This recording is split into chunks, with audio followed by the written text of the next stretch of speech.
بسم اللہ الرحمن الرحیم۔ السلام علیکم۔ 6 کلاس ہم نے آپ کی اسلامیات کی بک شروع کی تھی، اس میں ہم نے پہلے 4 باب کمپلیٹ کر لیے تھے۔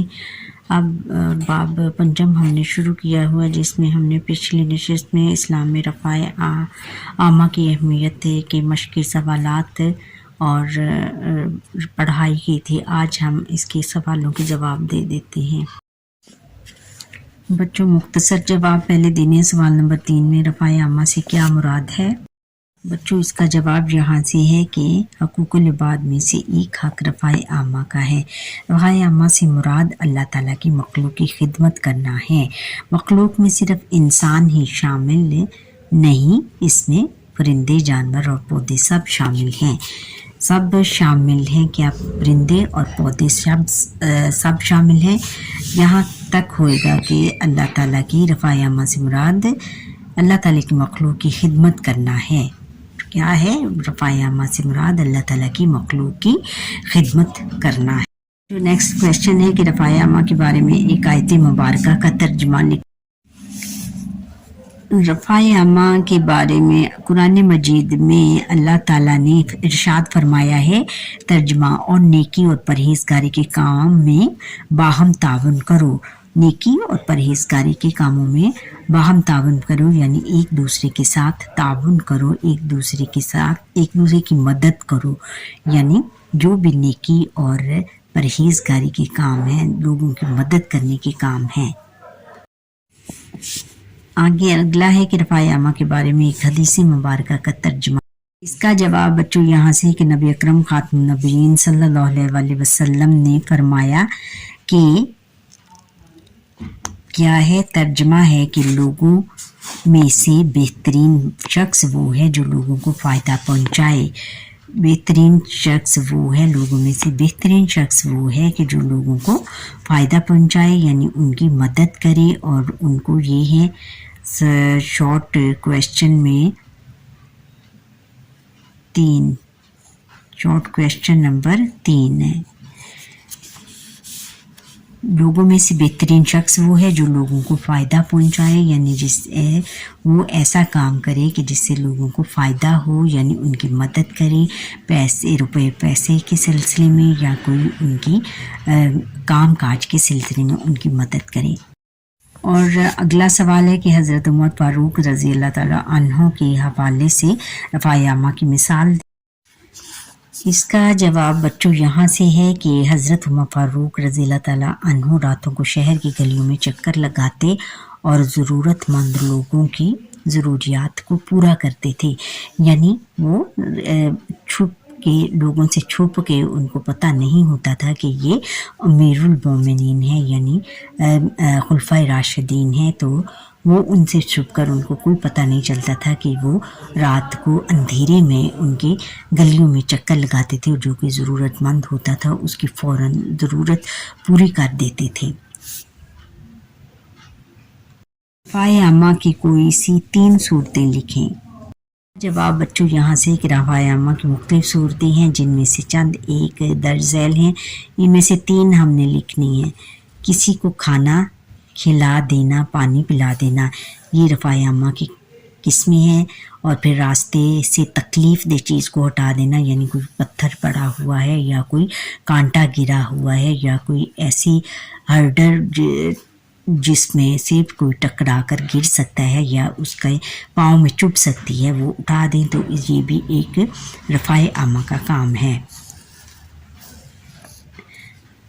اور نمبر 3 ہے کہ پھر یہ ہے کہ اچھی بات بتانا یا اچھا مشورہ دینا، یہ بھی رفع عامہ کے کاموں میں سے ایک ہے، صورتوں میں سے ایک ہے۔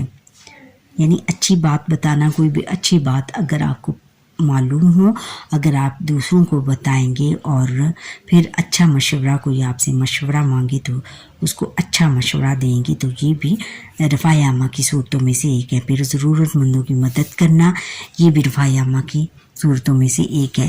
اس میں سے جو آپ کو اچھا لگے، یہ مختلف صورتیں انہوں نے بتائی ہوئی ہیں، وہ آپ لکھ سکتے ہیں۔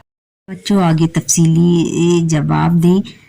سوال نمبر 4 ہے، اسلامی تعلیمات میں رفع عامہ کی اہمیت پر نوٹ لکھیں۔ اس کا جواب بچوں یہاں سے ہے, یہاں سے شروع سٹارٹ سے لے کے یہ اینڈ تک آپ لکھ سکتے ہیں. اس میں احادیث اور قرآن آیات کے حوالے دے کے جو لکھی ہوئی ہیں.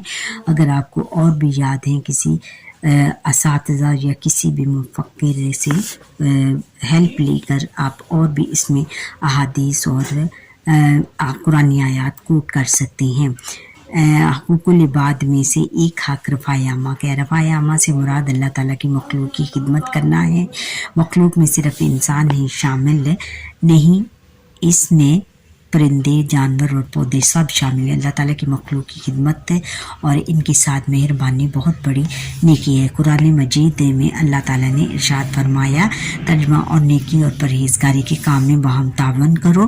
پھر اللہ تعالیٰ نے اپنے نیک بندوں کا ذکر یوں فرمایا, ترجمہ, اور وہ اس کی محبت میں کھانا کھلاتے ہیں مسکین کو اور یتیم کو اور قیدی کو. نبی اکرم خاتم نبیین صلی اللہ علیہ وسلم نے فرمایا, ترجمہ ہے کہ لوگوں میں سے بہترین شخص وہ ہے جو لوگوں کو فائدہ پہنچائے. پھر نبی اکرم خاتم نبیین صلی اللہ علیہ وسلم کی پوری زندگی رفاع عامہ کا بہترین نمونہ ہے. آپ خاتم نبیین صلی اللہ علیہ وسلم اعلان نبوت سے پہلے بھی رفاع عامہ کے کام کیا کرتے تھے, یعنی ابھی نبوت ان پر نازل نہیں ہوئی تھی. پہلی وحی کے موقع پر حضرت خدیجہ رضی اللہ تعالیٰ عنہ آپ خاتم النبیین صلی اللہ علیہ وسلم کو ان الفاظ میں تسلی دی کہ اللہ تعالیٰ آپ کو بے یار و مددگار نہیں چھوڑے گا, کیونکہ آپ رشتہ داروں سے اچھا سلوک کرتے ہیں, حاجت مندوں کی حاجت پوری کرتے ہیں, یعنی ضرورت مندوں کی جس کو بھی کوئی چیز کی کوئی ضرورت ہو اس کی ضرورت پوری کرتے ہیں. مہمان نوازی کرتے ہیں, یعنی کوئی گھر میں آ جائے تو اس کو بڑی اچھے طریقے سے اس کی مہمان نوازی کرتے ہیں, اور مصیبت کے ماروں کی مدد کرتے ہیں اور مصیبت زدہ کی مدد کرتے ہیں. یہ فرسٹ جو ہے لانگ کویسچن کا آنسر یہاں سے لے کر بچوں یہاں تک ہے. پھر آگے ہے کہ رفاع عامہ کی مختلف صورتیں بیان کریں. بچوں یہ پوری صورتیں آ جائیں گی, رفاع عامہ کی مختلف صورتیں, جن میں سے چند ایک درج ذیل ہیں.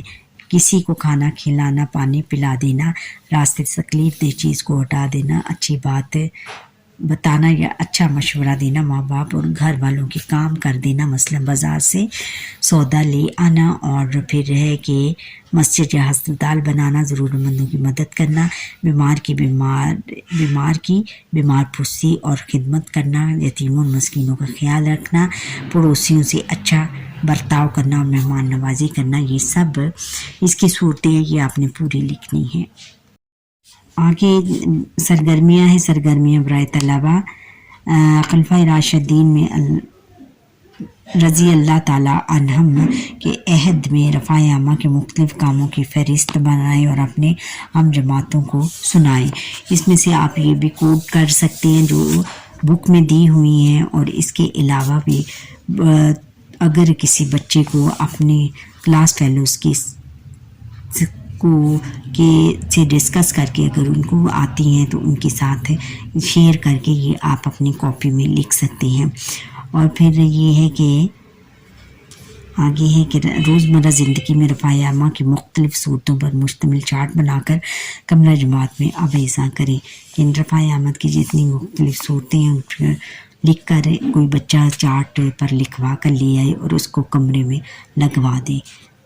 اچھا, برائے اساتذہ کرام طلبہ کو مواقع فراہم کریں کہ وہ رفاع عامہ کے مختلف کاموں میں عملی شرکت کریں, مثلا پودے لگانا, راستے میں پڑی رکاوٹ اور دور کرنا, سڑک پار کرنا وغیرہ, اور ان موضوعات سے متعلق پوسٹر بنانے کے میں بھی ان کی مدد کریں.